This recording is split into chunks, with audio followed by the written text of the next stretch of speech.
Hi learners, let us now see the difference between a primal and a dual. So a primal is different from a dual in various cases. So the first difference, if you see, the objective function, if it is maximization, it becomes minimization in a dual. If the objective function is minimization in a primal, it becomes a maximization problem in a dual. The primal has m constraints, then the dual will have m unknowns. If the primal has n unknowns, then the dual has n constraints.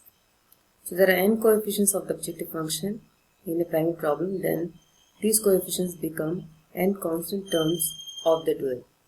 If there are m constant terms of the primal, then these constant terms become n coefficients in the dual. There are n variables of the primal, then these variables, that is the m constants, become variables in the dual. So the inequality sign, if you see, the lesser than equal to sign changes to greater than equal to sign in a dual. Similarly, the greater than equal to sign in a dual becomes lesser than equal to sign in a dual. Let us see an example here. So this is an example of maximization problem. The primal says maximize z is equal to 2x1 plus 6x2 subject to 4x1 plus 2x2 less than equal to 5, 3x1 plus 2x2 is less than equal to 7, and the non-negativity constraint x1, x2 are greater than equal to 0. So how to transform this primal to a dual? So since we already know that there are three components of any LPP problem, the first is objective function. So if you look at the picture, you can see, so maximize, the primal becomes minimize. The z function in a primal is not taken in the dual. You have a new function called f. And if you look at the constraints, here the constraints are 4x1 plus 2x2 less than equal to 5, 3x1 plus 2x2 less than equal to 7.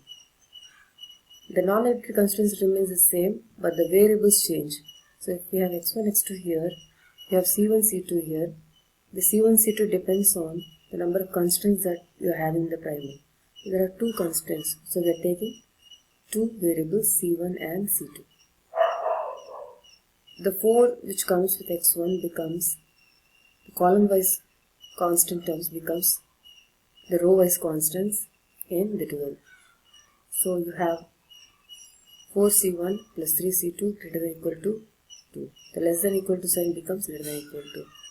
The objective function 2 comes to the right hand side as restrictions, and so you can see 2 and 6 coming to the right hand side in a dual. And similarly, the column wise element coefficients becomes 2c1 plus 2c2 here.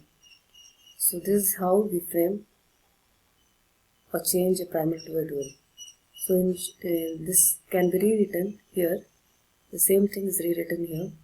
So to give a clear picture of how a primal is different from a dual and how a dual is different from a primal. Thank you for watching.